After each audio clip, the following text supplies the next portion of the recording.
Alrighty folks, so today we are going to attempt to get back to baling. I got in my new belt the other day, and I think you can see, yeah, we got the double V belt there, which should hopefully fit real nice into our pulleys over there. We'll have to take off this outer one here real quick first, but then we'll be able to pop that one in and hopefully maybe get a little bit of baling done this afternoon.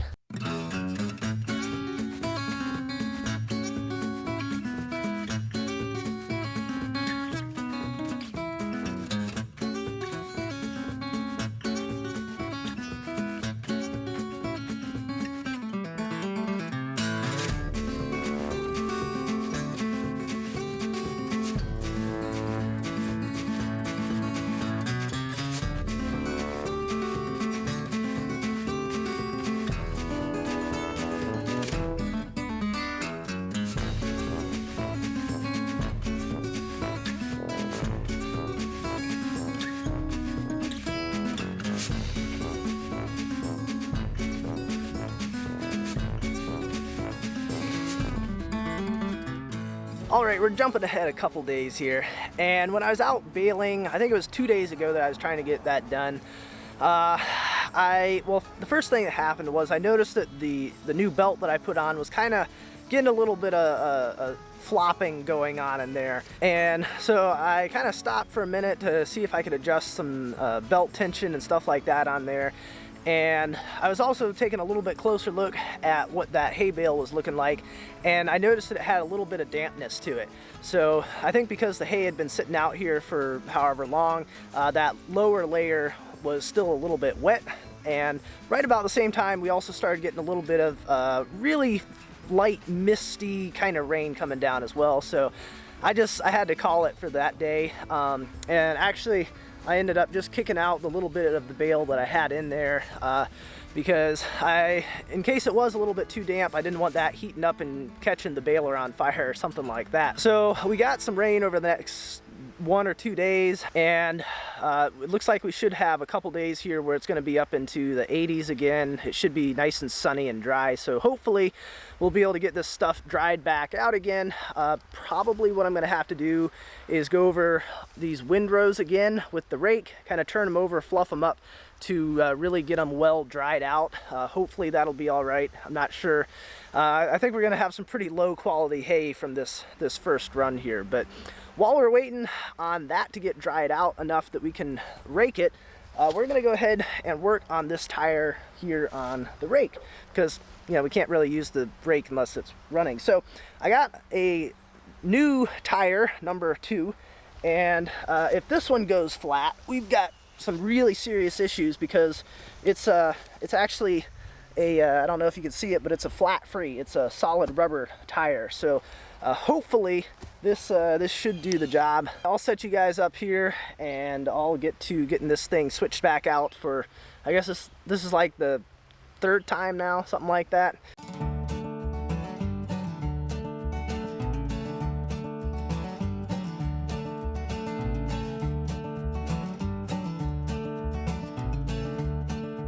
Alrighty, so with the hay rake hopefully in working order now, we're going to go hop on the Massey Ferguson and start returning over some of these windrows from before, and then possibly even going up into the area that we haven't windrowed yet and start putting those into windrows, so hopefully all this stuff starts getting dried out. And then I'm not sure if we'll get to it later today. We may have to wait till tomorrow to start trying to bale.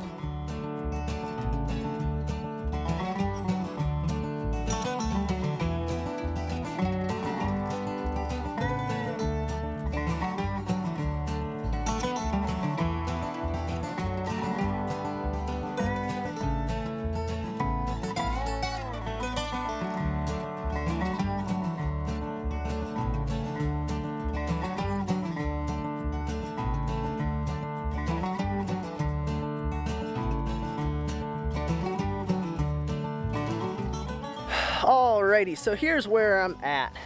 We've got all of the lower area raked, windrowed. I did a little bit over there, but I haven't done the rest of the hillside here. Now, you probably can't tell it on the camera, but this hillside here is actually pretty steep. And so it's a little bit of a challenge to get this raked without coming down too far and getting into our windrows down there. So I think what I'm going to do is just leave this for the time being, get all of this stuff down here baled, and then once all that's cleared out of the way, then rake the hillside and bale that. Now, this stuff over here that I had already had raked before, that turned out to be a little bit interesting getting that raked, because the stuff on the bottom was really, really wet. We'd gotten inch and a half of rain over the last couple days, so that stuff just was not drying out. And what would happen is when I would rake it, the hay would tumble a full 360 to where the wet side was down on the ground again and the dry stuff was on top. So what I ended up having to do in order to get it to break the cycle of just trying to do a full roll over was I actually combined two of the windrows that were down here together, and that kind of messed up its system where it was trying to do a full rollover. It got it a little bit more mixed up, and hopefully that's gonna get it dried out. I don't know. Of course, now we've got a bigger windrow, which probably is gonna make it a little bit harder for it to dry, but at least it's mixed up a little bit more so not all the wet stuff is on the bottom. I don't know. I'm just kind of playing it by ear at this point. But all the stuff over here that hadn't been raked yet, that stuff is looking pretty good because it, of course, was still spread out. It was dried out pretty well, so I think that stuff will be fine. But those first few rows, I'm a little bit concerned about. Now it's about, oh, I don't know, 5 or 6 o'clock today. I think I'm just gonna let it go. It's really nice and sunny out here, so we'll let this go today. Let it dry out. Hopefully get those original rows really good and aired out, dried out. There's a little bit of a breeze. And then I think tomorrow afternoon it's supposed to be good and sunny as well, kind of like today, and we'll probably see if we can get some baling done then. Alrighty folks, we're about 24 hours further along here. It feels like stuff is pretty well dried out, so hopefully that's good to go, and we aren't going to have any moisture related issues with that. The only other thing that I'm hoping is going to work all right is that with this new belt that we put on here, where it runs under this kind of tensioner thing here, it's wanting to ride a bit towards the inside of here. It's not tracking straight between this pulley and that pulley. I'm not entirely sure why, and I've tried swapping the direction that the belt's running, see if that made any difference. I tried swapping this around, having that going in the opposite direction to see if it wasn't sitting in there right or something. Neither one of those things seemed to do any difference with how it was running. So if you guys have any ideas on how to kind of make some adjustments with that, I would be all ears on that. But hopefully that just kind of, even though it's not running quite straight between those two pulleys, it'll stay on, and we'll be able to get all this stuff baled up.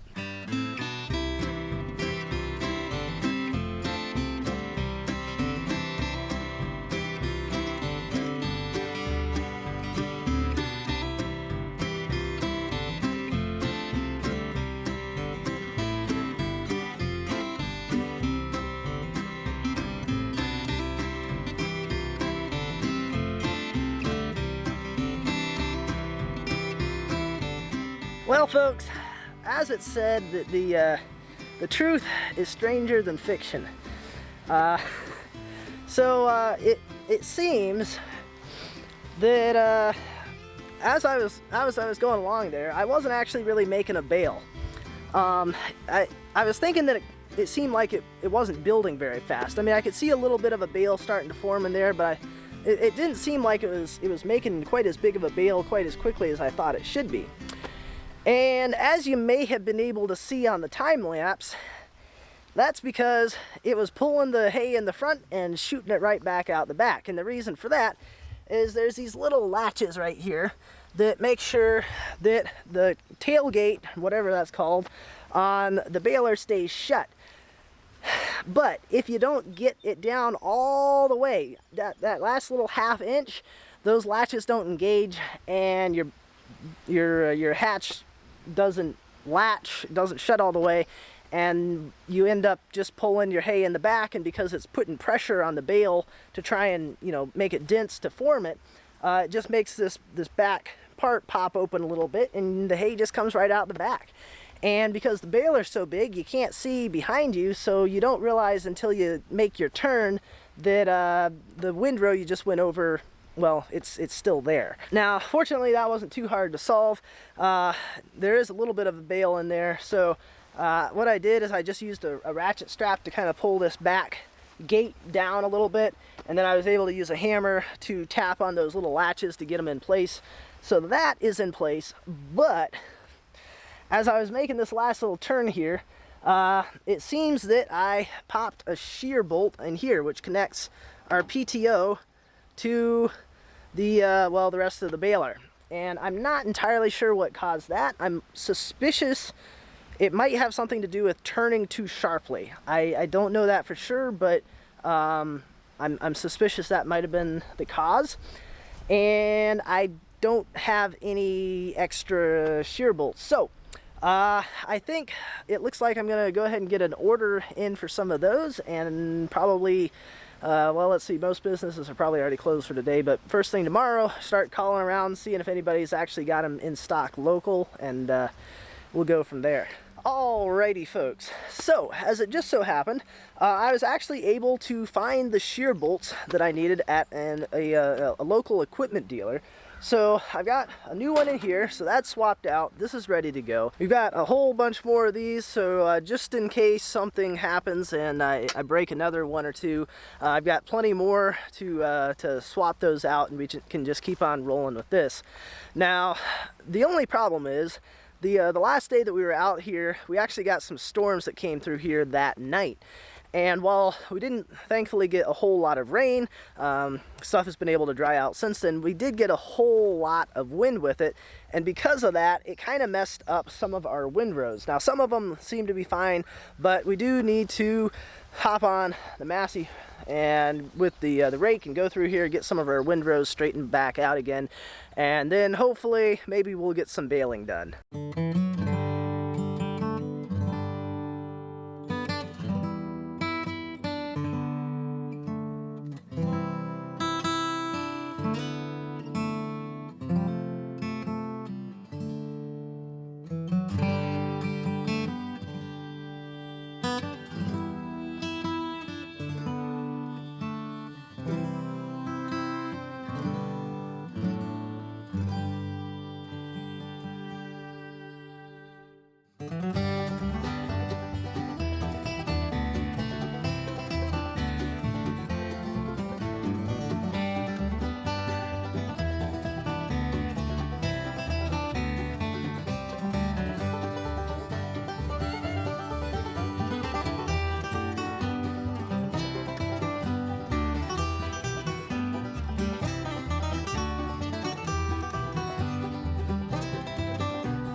Alrighty folks, so we got this lower part of the field pretty much done yesterday. There's still like one or two windrows over on the real far side over there, and I wasn't able to get those done because the International is almost out of diesel.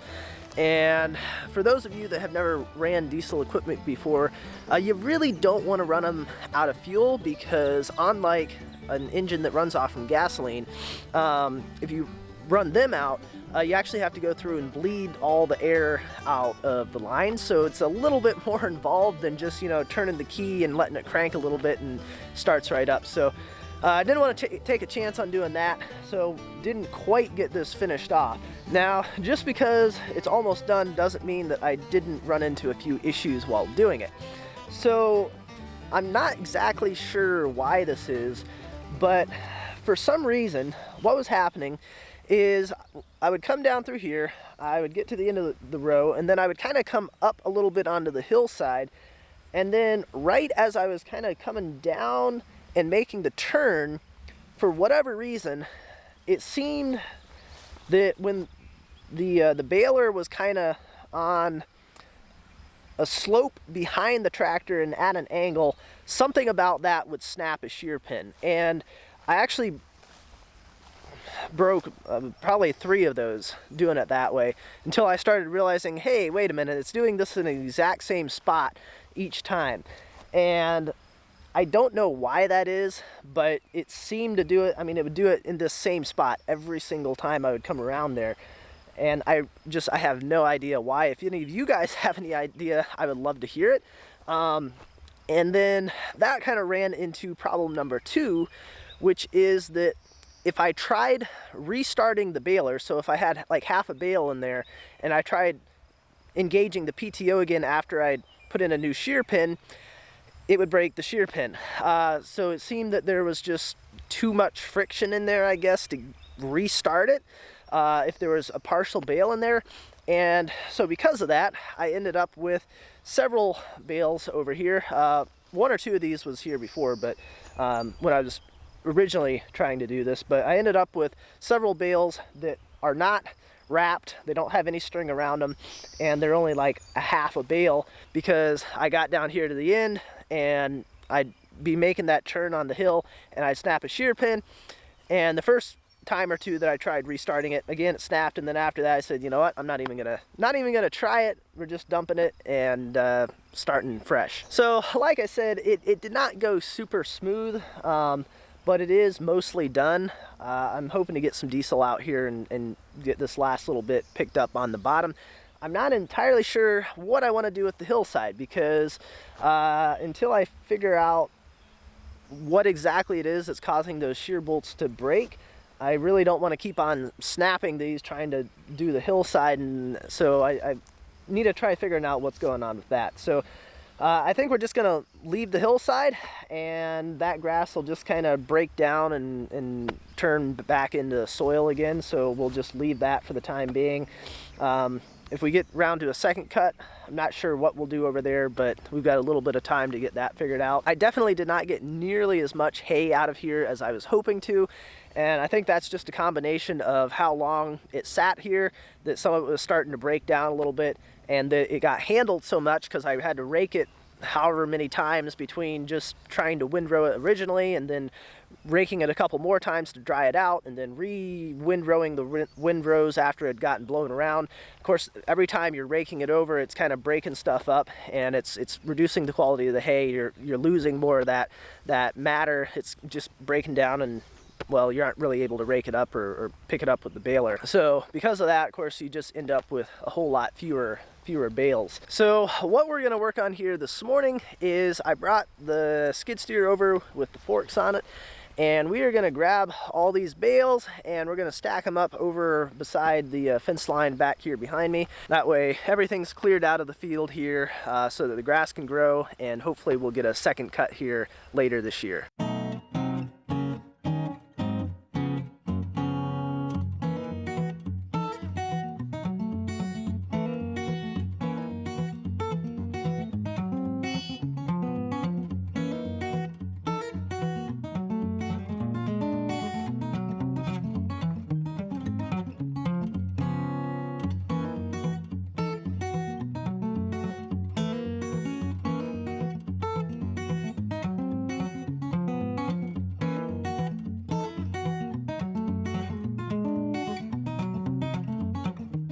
Alrighty folks, so the hay project is at least done for this cutting. I did get over and I got the last little bit of the hay bale that came out to like another bale of hay, so there really wasn't much left over there.